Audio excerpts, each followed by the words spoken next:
नमस्कार श्रोते हो, इरा ब्लॉगिंग मराठी या युट्यूब चॅनलवर सर्वांचे स्वागत. आजच्या व्हिडिओमध्ये आपण ऐकणार आहात तुझ्या सोबतीचे ऋतू या कथेचा भाग 3.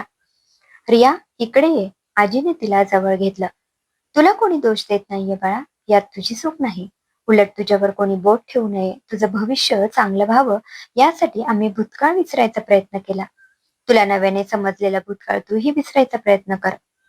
इतकं सोपं आहे हे? मुळीच नाही. घडून गेलेल्या नकारात्मक गोष्टी आपल्या विचारांवर खोलवर परिणाम करत असतात. विसरण्याचा प्रयत्न करूनही त्या मनाच्या तळाशी घट्ट दबा धरून बसतात आणि अचानक उफाळून आलेल्या या घटना खूप त्रास देतात ग. अगदी आयुष्याच्या अंतापर्यंत. खूप भोगलं आपण सगळ्यांनी. आता सुखाचे क्षण जवळ येत आहेत तर त्यांना मागे का सारायचं? आजीने डोळे पुसले. आम्ही तुझ्यात आणि वीरमध्ये कधी दुजाभाव केला नाही, हे आठवून बघ. मगाशी जे बोललीस ते चुकीचं होतं. या विषयावर नंतर बोलू. चल, आधी जेवून घे. आजीच्या आग्रहामुळे रिया जेवली, पण मनापासून जेवली नाही. आजच्या जेवणाची चव निराळीच लागत होती. आज जे ऐकलं ते खरं की खोटं? माझी खरी आई कोण होती? ती माझ्याशी, बाबांशी अशी का वागली असेल? बाबांना तिचं नाव माहीत असेलच, पण तिचं नाव जाणून काय करायचं? तिला माझ्याबद्दल काही वाटत असतं तर ती अशी मला टाकून गेली नसती. तिचा चेहरा रागाने लाल झाला. मनात आग उचळली. डोळे पाझरू लागले. वीर दरवाजाच्या कोपऱ्यातून रियाला बघत होता. त्याला वाईट वाटलं. आपल्यामुळे तिची अशी अवस्था झालीये. आपण उगीच हा विषय काढला आणि ताणवला. त्यापेक्षा संयुक्ताला एकटीला सगळं सांगायला हवं होतं. संयुक्ता मगाशी ती एकटीच निघून गेली.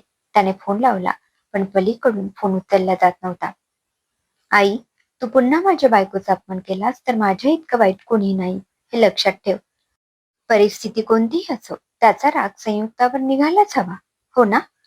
वीर धावतच बाहेर पडला. रिक्षा पकडून थेट घरी आला. संयुक्त रडत बसली होती. रडून रडून तिचे डोळे लाल झाले होते. वीरने पाहताच तिला मिठीत घेतला. सॉरी संयू, आईच्या वतीने मी माफी मागतो. हे ऐकताच तिने वीरला दूर ढकललं. नेहमी असंच घडत आलंय वीर. त्यांचा माझ्यावर इतका राग का? संयुक्ता ओरडून म्हणाली. माझी सहनशक्ती संपली आता. तुला शेवटचं सांगते, मी त्या घरात पाऊल सुद्धा ठेवणार नाहीये. संयुक्ता, शांत हो. मीही तिथं परत जाणार नाहीये. तुझा अपमान झालेला मला सहन होईल का? मग अपमान करणारी व्यक्ती कोणीही असो, मला फरक पडत नाही. वीरने संयुक्ताला घट्ट मिठी मारली. अशा अवस्थेत बराच वेळ ती स्पंदत राहिली. वीर, आज जे ऐकले ते सारं समजून घेण्याच्या पलीकडचं होतं. तू आणि रिया मला कधी वेगळे वाटलाच नाही. भाऊ आणि बहिणीचं नातं हे टॉम अँड जेरी सारखं असतं असंच वाटायचं मला. पण तुझंही चुकलंच. तू तिला समजून घ्यायला हवं होतंस. या सगळ्यात तिची काहीच चूक नव्हती. तिला फक्त एक अभागी जीव म्हणता येईल. संयुक्ता डोळे पुसत म्हणाली. मी चुकलो असं तुलाही वाटतं? हो, कारण रिया खूप गोड मुलगी आहे. समजूतदार, शांत, संयमी, प्रगल्भ विचारांची. तुझ्यासारखी तापट हेकट नाहीये ती. निदान आता तरी तू राग विसरून तिला जवळ करायला हवंस. एक भाऊ म्हणून तिच्या पाठीशी उभं राहायला हवंस. संयुक्ता वीरला घट्ट बिलगली होती. खरं सांगू, मला आता मुलाची जबाबदारी नको आहे. लहान मूल सांभाळणं म्हणजे मला कटकट वाटते. त्याला भूक लागली, त्याने शी केली, शू केली, बऱ्याचदा ते का रडतंय हेही कळत नाही. मग त्याचे लाड, कौतुक करा. त्याला काय हवंय ते आणून द्या. तुम्हाला वाटतं इतकं सोपं नसतं ते काही. वीर, पाण्यात पडलं की माणूस पोहायचा प्रयत्न करतोच ना? तू एकदा स्वतःच्या मनाला प्रामाणिकपणे विचारून बघ. एकदा का बाळ झालं की तू सगळं विसरून जाशील आणि मी बाळाचं सगळं करेन, पण तुला काही कमी पडू देणार नाही हा. संयुक्ताचा मूड जरा फ्रेश झाला. चल, कॉफी पिऊन येऊ. ती बाजूला होत म्हणाली. त्यासाठी बाहेर कशाला जायला हवं? मी करतो ना. असं म्हणत वीर तिला उचलून आत घेऊन गेला. आज कितीतरी दिवसांनी संयुक्ताच्या सर्वांगावर समाधानाची भावना तरळत होती. जवळच गाढ झोपीत असणारा वीर तिला वेगळाच भासत होता. यापूर्वी असं कधी घडलं नाही. स्वतःचं प्रतिबिंब समोरच्या आरशात पाहून ती चक्क लाजली. कोण आहोत आपण? एक सामान्य मनुष्य, ज्याच्या आयुष्यात कायम उलथापालथ होत असते. अनेक संकट येतात. बरेच चटके सहन करून, अनुभवातून तावून, सुलाखून, शहाणा होऊन त्याला पुढच्या अनुभवांना सामोरं जायचं असतं. ही साखळी सुरूच राहते. त्यात माणसाचं मन मात्र भरडलं जातं. कित्येकदा भावना अनावर होऊन त्यांचा स्फोट होतो. सुख की दुःख यातला फरक समजेनासा होतो. केलेल्या चुका पश्चाताप करू देत नाहीत की चुकांना जगू देत नाहीत. विचार करता करता संयुक्ताचा डोळा लागला. संयुक्ता, उठायचं नाहीये का? 7 वाजून गेलेत. डब्बा कधी बनवणार, नाश्ता कधी करणार आणि ऑफिसला जाणार कधी? वीर तिला गदा हलवून उठत होता. बाप रे, आज इतका उशीर झाला. ती पटकन उठली. अरे, कितीतरी दिवसांनी अशी गाढ झोप लागली होती. आज ऑफिसला जावंसं वाटत नाहीये. संयुक्ताने वीरला जवळ ओढलं. तुला जायचं नसेल तर तू जाऊ नको, मी मात्र निघतोय. तो अंघोळीला पळाला. आता तिला उठून बाकीचं आवरून घेणं भाग होतं. काल घडलेल्या घटनांचे तुटक तुटक भाग आठवत संयुक्ता आवरायला गेली. स्वयंपाकघर स्वच्छ करून तिने डब्बे तयार करून ठेवले. रोज घर झाडायला मावशी येत. आज त्यांचा पत्ताच नव्हता. वीर, देवाची पूजा करून घेशील? तिने नाश्ता बनवायला घेतला. आज मावशी येणार नाहीयेत, मगाशी त्यांचा मुलगा येऊन निरोप देऊन गेलाय. वीर म्हणाला. का? कारण मी विचारलं नाही, पण असेल काहीतरी. वीर खांदे उडवत म्हणाला.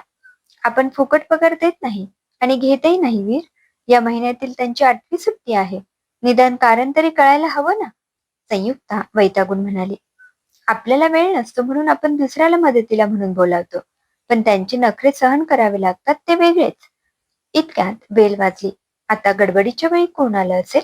संयुक्ता आणखीनच चिडली आणि दार उघडायला गेली. तू आणि इथं? समोरच्या व्यक्तीला पाहून आश्चर्य, संशय, उत्सुकतेने तिचा चेहरा ताणला गेला.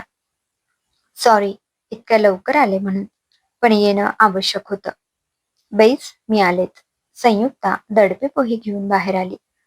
वहिनी, नको मला. इतक्या लवकर काही खाऊ वाटत नाही ग. दादा कुठं आहे? इतक्यात घंटेचा आवाज ऐकू आला. पूजा? हो. संयुक्ताने मान हलवली. लग्न झाल्यापासून खूप बदलला आहे तो. ते सगळं ठीक आहे. मी रात्रभर खूप विचार केला आणि एक महत्वाचा निर्णय घेतलाय. रिया नेहमीसारखं वागण्याचा प्रयत्न करत होती, पण तिला ते जमत नव्हतं. तिचा चेहरा मलूल झाला होता. रात्रभर ती झोपली नव्हती हे न सांगताही कळत होतं. कसला निर्णय रिया? मध्येच संयुक्ताने वीरला हाक मारून बोलावलं. मला जॉब मिळालाय. ऑफर लेटर कालच मिळालं. मी ते ऍक्सेप्ट केलंय. दुपारी तेच आणायला गेले होते. घरी येऊन सगळ्यांना सांगणार होते, पण वहिनी, मी पुण्याला जाईन. मी उद्या संध्याकाळी निघावं म्हणते. आजीला माझं जाणं अर्थातच आवडलं नाहीये. आई काहीच बोलत नाहीये आणि बाबा कालपासून खोलीतून बाहेर पडलेच नाहीयेत. पण कोणाला पसंत नसलं तरी मी माझ्या निर्णयावर ठाम आहे. खरं तर तुम्हा दोघांचा निरोप घ्यावा म्हणून गडबडीने आले. उद्या वेळ मिळाला नसता म्हणून आत्ता आले. रिया म्हणाली. रिया, इतक्या तडकाफडकी जाणं खरंच महत्वाचं आहे का? संयुक्त रियाच्या मनात काय सुरू आहे हे समजू शकत होती. हो, या साऱ्यांपासून जितक्या लवकर लांब जाईन तितकं बरं होईल. माझ्यासाठी आणि बाकीच्यांसाठी सुद्धा. मी पळून जात नाहीये वहिनी. माझं हरवलेलं अस्तित्व शोधण्याचा प्रयत्न करते असं समज. आणि मनापासून सॉरी. काल आई माझ्यामुळे तुला नको नको ते बोलली. पण खरं सांगू का? मला तू खूप आवडतेस. आपलं नातं नणंद भावजाईचं असलं तरी तू मला त्याहूनही जवळची वाटतेस. रियाने संयुक्तचे हात हातात घेतले. तिच्या डोळ्यातून आनंदाश्रू वाहू लागले. मध्येच जोराचा हुंदकाही फुटला. रिया, जाऊ नकोस ना. याआधी घर सोडून कुठे गेली होतीस? तुला तिथं करमणार नाही. आपल्या माणसात राहण्याची सवय आहे. एकटं वाटेल तिथं. संयुक्ताने तिला जवळ ओढून घेतलं. बराच वेळ ती आपल्या नंदेच्या पाठीवरून हात फिरवत राहिली. वीर, आता तरी राग सोड. बहीण म्हणून तिचा स्वीकार कर. संयुक्ता. पण वीरचा चेहरा निर्विकार राहिला. जे होतं ते चांगल्यासाठी होतं. कदाचित एकांतात मला बऱ्याच प्रश्नांची उत्तरं मिळतील. वहिनी, तू उद्या संध्याकाळी मला सोडायला स्टेशनवर येशील ना? मी वाट बघेन. रिया संयुक्ताला म्हणाली. खरं तर तिचं लक्ष वीरकडे होतं. तो मात्र शून्यात नजर लावून बसला होता. वीर, ही पद्धत झाली का? रिया आपल्याकडे पहिल्यांदा आलीये. निदान 2 शब्द बोल तरी तिच्याशी. संयुक्ता आत गेली. देवघरातून एक लाल धागा आणून तिने रियाच्या हातात बांधला. गणपती बाप्पाचा प्रसाद आहे. सारं काही ठीक होईल.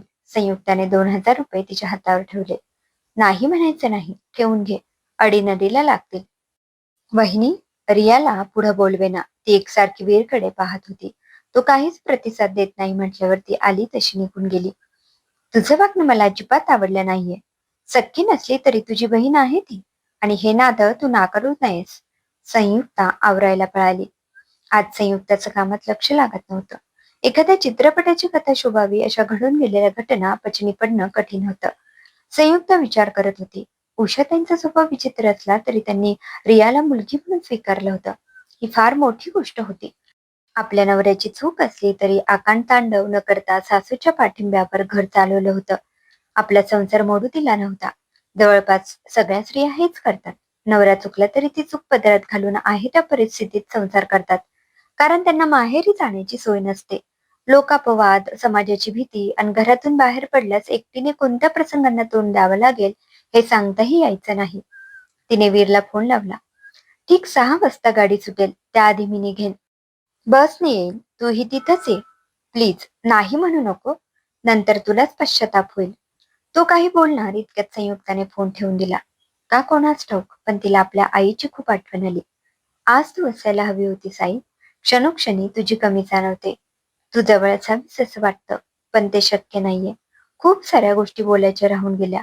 तुला बऱ्याचदा समजून न घेतल्याबद्दल सॉरी आई, खूप सॉरी. घड्याळात 5चा ठोका पडला. डोळे पुसत संयुक्ताने काम संपवायला घेतलं. स्टेशनवर उषाताई आणि सुभाषराव आले होते. ताईंना बघून संयुक्त जरा लांबच उभी राहिली. आजूबाजूला बरीच गर्दी दिसत होती. मधूनच येणारा ट्रेनचा आवाज कर्कश वाटत होता. 5:45 वाजले. वीर अजूनही आला नव्हता. संयुक्ताला आलेला पाहून रिया जवळ आली. मला वाटलंच होतं तू येणार म्हणून. तिचे डोळे चमकत असले तरी त्याला दुःखाची किनार होती. आई, आजपासून तू वहिनीला काही बोलणार नाहीस, प्रॉमिस दे. रियाने पुढे केलेला हात उषाताईंनी मागे खेचला. तू माझी लेक आहेस, होतीस आणि कायम राहशील. स्वतःला सांभाळ, जप, मन शांत ठेवून काम कर. काही झालं तरी मनात वाईट विचार येऊ देऊ नको. मी अधूनमधून एखादी चक्कर टाकत जाईन. संयुक्ताला आश्चर्य वाटलं. नवऱ्याच्या अनैतिक संबंधातून जन्माला आलेल्या मूल या बाईने आपलं मानलं, पण पोटच्या मुलाची बायको परकी ती परकीच. सुभाषरावांनी रियाच्या डोक्यावरून हात फिरवला. जमलं तर मला माफ कर पोरी. बाबा, नशिबात जे होतं ते कोणाला बदलता येत नाही. केवळ त्याचा स्वीकार करावा लागतो. रिया त्यांच्या पाया पडली आणि गाडीत चढली. इतक्यात वीर आला. उषाताई लगबगीने त्याच्याजवळ गेल्या. बरं आहेस ना? तुटक उत्तर देऊन तो संयुक्ताच्या जवळ आला. त्याचे डोळे रियाला शोधत होते, पण सांगता येत नव्हतं. त्याच्या चेहऱ्यावरून असं वाटत होतं जणू खूप विचार करून त्याने हा निर्णय घेतला असावा. रिया जिथं उभी होती त्या दिशेला संयुक्ताने हाताने इशारा केला. तसा वीर धावत गेला. रिया, जाणं खरंच गरजेचं आहे का? त्याने आपले दोन्ही हात पुढे केले आणि रिया पटकन त्याच्या मिठीत शिरली. दादा, याआधी तू कुठे होतास? तुझ्यासाठी माझ्या मनातला एक कप्पा कायम अपूर्ण राहिला रे. दोघांच्या हुंदक्यांनी उपस्थितांचे डोळे पाणावले. बहीण भावांचे हे अनोखं मिलन संयुक्तासाठी खूप खास होतं. तिच्यासाठी हा मनोमिलनाचा क्षण अत्यंत आनंददायी होता. ती तोंडावर हात धरून स्पंदत राहिली. उषाताईंनी पुढे आल्या. त्यांनी रिया आणि वीरला जवळ घेतलं. आयुष्यभर असेच एकत्र राहा. हे बघणारे सुभाषराव अचानक खाली कोसळले आणि संयुक्ता त्यांना चावरायला पुढे धावली. बाबा, काय होतंय? क्रमशः सुभाषरावांना काय झालं असेल? रिया गावाला जाईल की नाही हे जाणून घेण्यासाठी पुढील भाग नक्की वाचा. लेखिका सायली जोशी. श्रोते हो, कसा वाटला कथेचा हा भाग कमेंटमध्ये अवश्य कळवा. पुन्हा भेटूया कथेच्या पुढील भागात. धन्यवाद.